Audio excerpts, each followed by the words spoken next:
Sentimen Anies Baswedan semakin menguat setelah muncul kabar izin roadshow di Aceh dan Riau dicabut.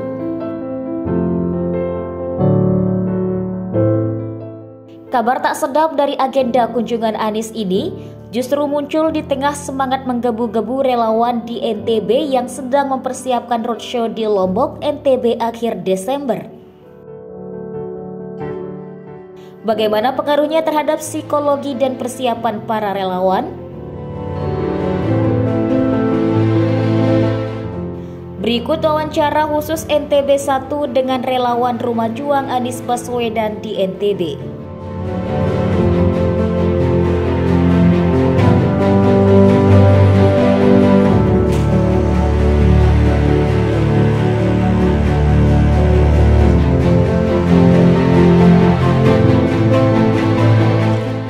Bang Ihsan, tadi disebut Anies Baswedan dan kami juga mendengar ada rencana kunjungan Anies Baswedan di NTB. Nah ini kan kalau kami membaca di beberapa daerah, kedatangan Anies ini kan disambut dengan meriah, riuh oleh massa yang kami sebut saja sebagai pendukungnya. Ya. Di NTB kita tahu juga basis dukungan terhadap Anies juga saya nggak tahu ya, nanti mungkin Pak Ihsan bisa menjelaskan. Saya mungkin ingin bertanya bagaimana persiapan relawan untuk menyambut kedatangan Anies. Ya. Jadi memang begitu kita dapat informasi akan ada roadshow-nya Anies ke NTB, forum mengadakan rapat untuk mengadakan persiapan penyambutan dan mengagendakan beberapa agenda acara bagi calon presiden Indonesia ini di NTB. Jadi judulnya langsung calon presiden. Calon presiden. Oke. Jadi forum telah membuat panitia. Ya. Ada steering komitenya dan organisasi komitenya. Dan sekarang panitia sedang bekerja untuk mempersiapkan segala hal yang terkait dengan penyambutan dan pelaksanaan agenda-agenda acara yang akan dihadiri oleh Anies.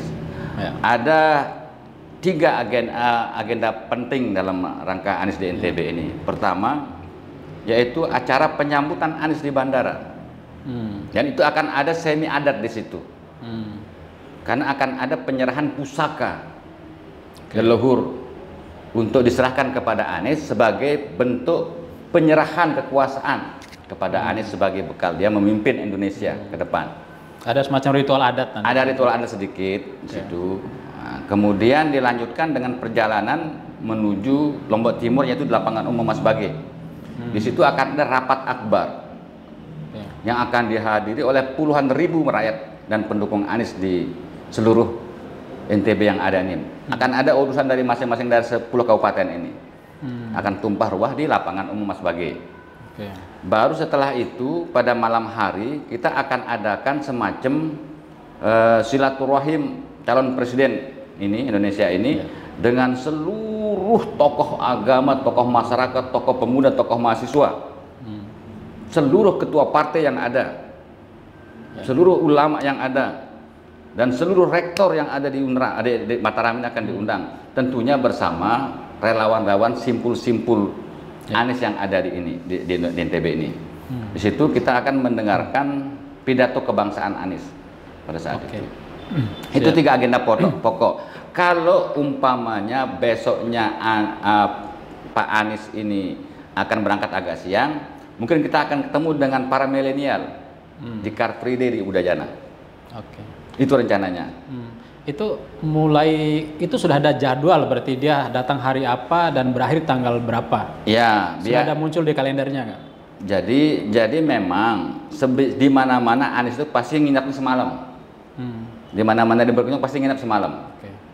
Baik di Medan kemarin, baik di Tasikmalaya segala macam, di Bandung pasti nginap semalam. Nah, momentum dia karena menginap semalam inilah kalau dia berangkat pesawatnya agak siang, kita mau agendakan dia ketemu sama milenial dia. Car Free Day di Udayana gitu loh. Nah, ini agenda tambahan kalau memungkinkan, tapi tidak menjadi yang inti gitu loh. Itu tanggal berapa nanti itu? Mulai dari penyambutan sampai bandara sampai dengan akhir. Nah, tanggalnya ini kan kemungkinan minggu ketiga Desember. Tapi ini belum fix ini.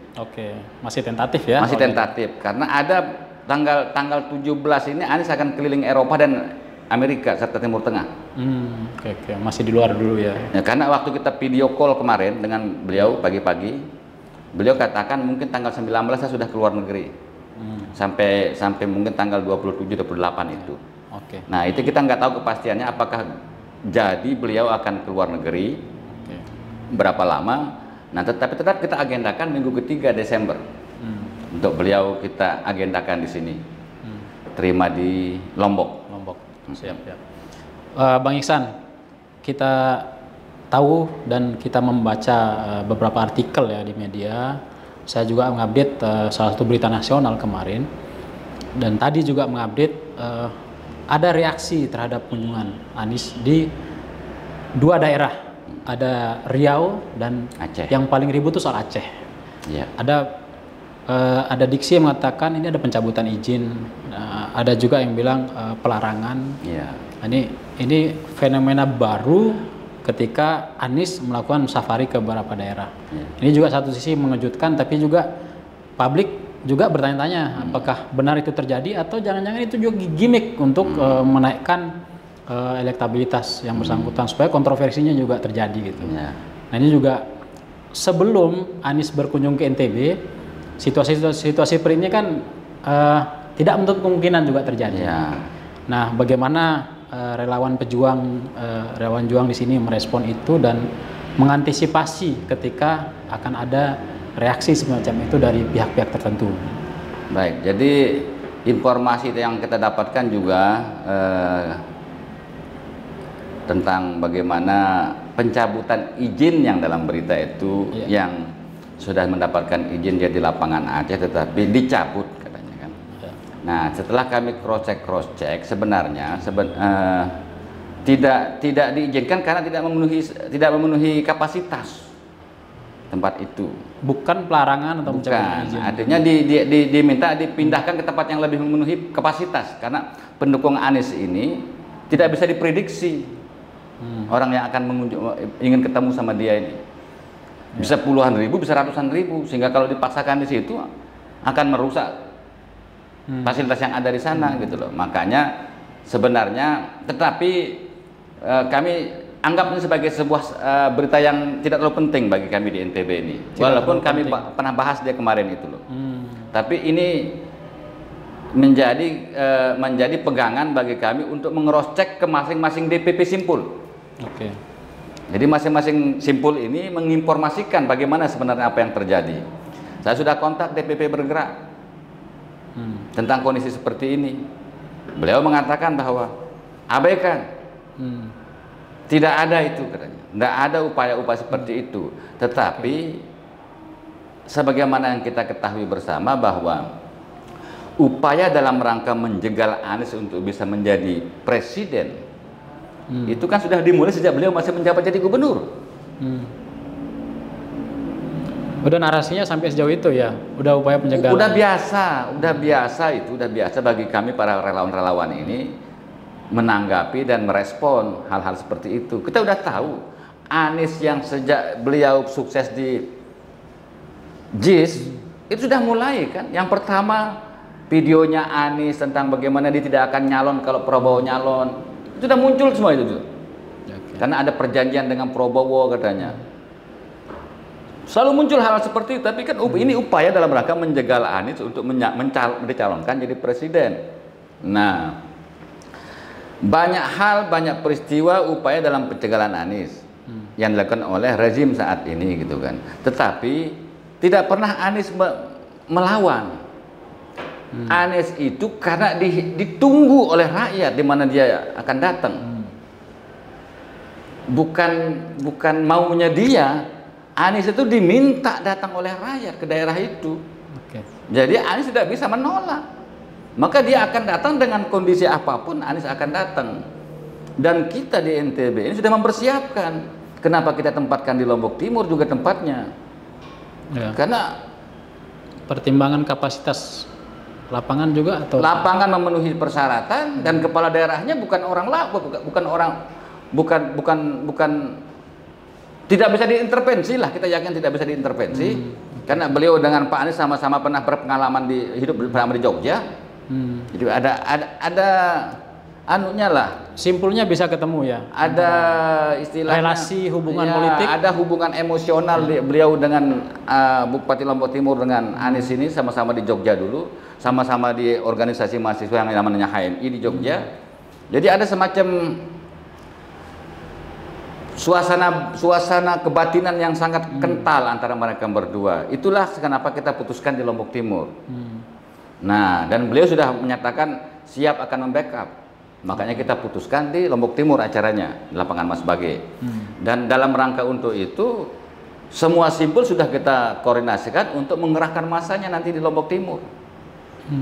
Dan semua menyatakan siap, sekian truk, sekian bis. Sudah mereka sudah memberikan laporan kepada kita di sini untuk memastikan bahwa masa yang datang itu adalah masa yang betul-betul tidak dibiayai. Oke. Gitu loh. Mereka rela datang sendiri. Tidak dimobilisasi. Tidak budget dimobilisasi. Ya? Artinya kalaupun ada dana ya simpul yang mengeluarkannya gitu loh, bukan dari forum. Seperti itu. Nah seperti itulah persiapan kita, dan insya Allah dia datang minggu depan pun kita sudah siap. Karena persiapan kita sudah 90% lah sekarang ini untuk kedatangan beliau. Saya kira itu tentang kesiapan para relawan Anies menyambut calon presidennya datang ke NTB. Bang Ihsan, tadi kan disebut juga soal simpul-simpul yang juga bergerak. Saya juga yakin simpul-simpul juga menyerap informasi di lapangan maupun di tataran elit maupun di pihak-pihak yang berwenang. Nah, kaitan dengan gangguan-gangguan tanda kutip itu, seperti apa mereka merespon informasi di lapangan? Apakah potensi itu memang sudah ada, termasuk di sekretariat ini? Apakah potensi penggagalan atau pencabutan izin itu ada, dan kemudian seperti apa respon dari Rumah Juang ini dan antisipasinya seperti apa gitu? Kalau kita lihat pengalaman berita yang di Medan kan sebenarnya bukan pihak polisi yang melarang, dan kewajiban kita untuk menyelenggarakan sebuah event oleh seorang bakal calon presiden itu sah. Secara regulasi nggak ada yang dilanggar, nggak ada aturan yang dilanggar ini kan gitu loh. Sehingga cukup hanya memberi pemberitahuan. Nah, yang kemarin isunya yang berkembang itu adalah pencabutan izin penggunaan lapangan oleh Pemda setempat. Nah itulah. Dan untuk itu kita sudah tidak berpikir bahwa NTB tidak akan terjadi seperti itu, karena NTB ini mayoritas pendukung Anies. Mayoritas. Bisa-bisa 90% itu pendukungnya Anies di NTB ini. Kenapa saya bilang begitu? Karena di samping relawan-relawan yang berstruktur dari pusat sampai daerah, provinsi sampai kabupaten, itu banyak sekali. Dan lebih banyak lagi simpul-simpul yang bersifat kedaerahan. Di Bima juga ada, di Sumbawa juga ada yang sifat lokal. Di setiap daerah itu ada yang lokal gitu loh. Jadi semangat untuk membuat relawan-relawan Anies berkumpul membangun sebuah komunitas pendukung Anies itu banyak sekali di NTB ini. Jadi kita tidak khawatir akan hal-hal itu terjadi di NTB ini. Dan kita berharaplah artinya pemerintah juga jangan sampai terprovokasi, terintervensi oleh kekuatan atau kelompok lain dalam rangka untuk menghalangi Anies datang ke NTB. Karena itu akan menjadi pelanggaran hak asasi manusia terjadi. Ini pesan kepada pemerintah daerah tentunya. Oh ya, jadi saya minta kepada pemerintah daerah jangan sampai ada kesempatan orang-orang tertentu, kelompok tertentu untuk mengintervensi, dan jangan berikan kesempatan. Ini adalah peristiwa demokrasi yang sah, beliau mengunjungi pendukung-pendukungnya dan bila perlu difasilitasi oleh Pemda. Karena ini adalah pendidikan politik dalam rangka membangun demokrasi. Pemerintah daerah juga punya kewajiban melakukan pendidikan politik kepada rakyatnya di NTB. Seperti itulah. Ya, ini juga pertanyaan tambahan terkait peta dukungan terhadap Anies Baswedan di NTB. Tadi diklaim kalau ada angka yang sampai disebut 90%. Nah, ini juga angka yang perlu dijelaskan kepada publik soal statistik ini, apakah memang itu lewat survei atau memang itu angka asumsi, supaya juga clear pemahaman masyarakat tentang hasil perjuangan relawan itu seperti apa tentang konsolidasi di daerah ini. Kenapa kita mengklaim seperti itu? Bukan tanpa dasar. Karena kalau kita melihat sekarang ini, yang berhak mengusung calon itu kan adalah partai sebagai calon itu. Relawan tidak berhak untuk mengusulkan, tapi partai yang mengusulkan calon presiden kepada KPU. Nah, kalau kita lihat sekarang ini, kan hanya Nasdem yang sekarang ini yang sudah mendeklarasikan Anies sebagai calon presiden. Dan kemungkinan besar akhir Desember 3 partai bersama Demokrat dan PKS akan mendeklarasikan Anies sebagai presiden. PKS menyusul informasi. Nah, rencananya PKS akan mendeklarasikan Anies sebagai calon presiden sendiri. Kemudian Demokrat juga akan mendeklarasikan Anies sebagai calon presiden. Belum bicara wakil. Artinya 3 partai sudah sepakat menjadikan Anies sebagai calon presiden. Dan ini sudah memenuhi kuota presiden threshold. Nasdem, Demokrat, PKS. Nah, di NTB 3 partai ini sudah mulai berjalan, menggerakkan, mengkonsolidasikan kekuatannya untuk mengajak masyarakat mendukung Anies. Walaupun hanya baru Nasdem yang mendeklarasikan, tapi Demokrat dan PKS sudah mulai menggerakkannya. Dan apa yang terjadi? Yang muncul adalah bagaimana grassroots-nya P3 mendeklarasikan dukungan kepada Anies, grassroots-nya PAN juga mendeklarasikan dukungan kepada Anies. Dan di sini partai-partai ini kan partai yang memiliki basis di NTB. Nah, kalau sudah umpamanya 3 partai ini tambah dengan 2 partai lagi yang P3 dan PAN yang ada di sini gitu loh. Bisa klop ya. Dari kekuatan kader partai ditambah dengan fenomena munculnya relawan-relawan Anies yang kayak jamur di NTB ini. Dasar itulah kita bisa mengklaim, mengatakan yang 90% itu akan mendukung Anies, dan seluruh pendukung Prabowo yang di NTB ini telah mengalihkan dukungan kepada Anies. Seluruh, yang dulu kan 70% Prabowo, sekarang ini yang 74% memberikan dukungan kepada Anies. Nah, itu yang membuat kita menyimpulkan ya paling maksimal 90% lah dapatnya Anies di sini. Kami juga sebenarnya sempat berkoordinasi dengan DPW Nasdem NTB karena yang tadi disebutkan secara terbuka sudah deklarasi tentang Anies. Hanya saja mungkin karena masih dinamika politik internal, kepengurusan internal yang masih terjadi reposisi.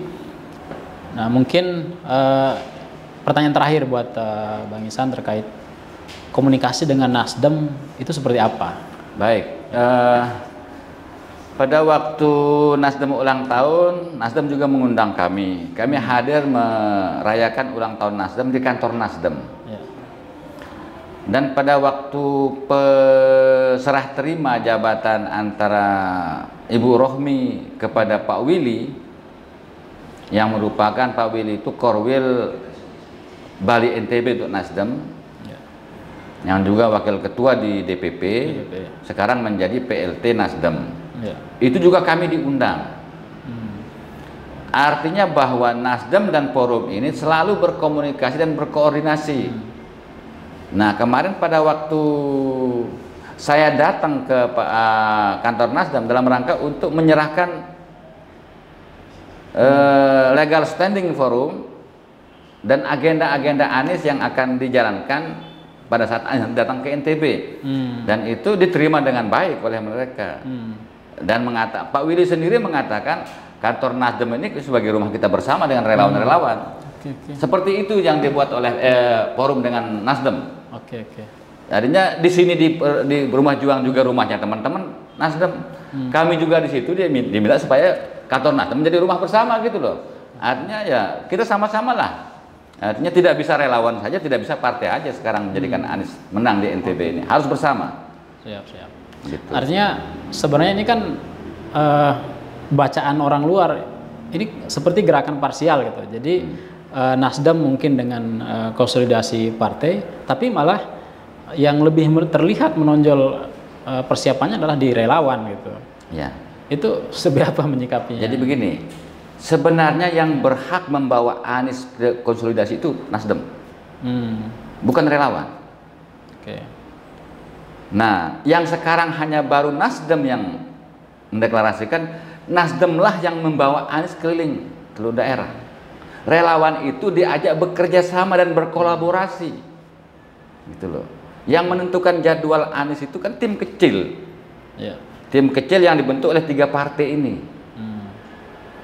Nah, tim kecil inilah yang menjadwalkan Anies, dan kami akan dapat jawaban dari tim kecil ini kapan beliau akan ke sini, gitu loh. Dan Pak Willy menjanjikan bahwa setelah selesai rangkaian jadwal yang pertama ini akan berakhir tanggal 15 Desember besok. Baru setelah itu akan dijadwalkan lagi pada tahap kedua roadshow-nya Anies. Willy berjanji akan memprioritaskan NTB menjadi lokasi kunjungan pertama. Ya mudah-mudahan lah bisa akhir Desember atau setidaknya awal minggu keempat Desember gitu loh. Sehingga persiapan kami di sini yang begitu sangat bersemangat teman-teman ini dalam rangka untuk melaksanakan semua program-programnya dan persiapan untuk itu bisa terobati. Kangen untuk ketemu samaan sangat-sangat luar biasa teman-teman ini gitu loh. Nah seperti itu. Baik. Terima kasih Bang Ihsan waktunya ngobrol-ngobrol dengan tim NTB 1. Terima kasih. Wassalamualaikum warahmatullahi wabarakatuh. Waalaikumsalam warahmatullahi wabarakatuh.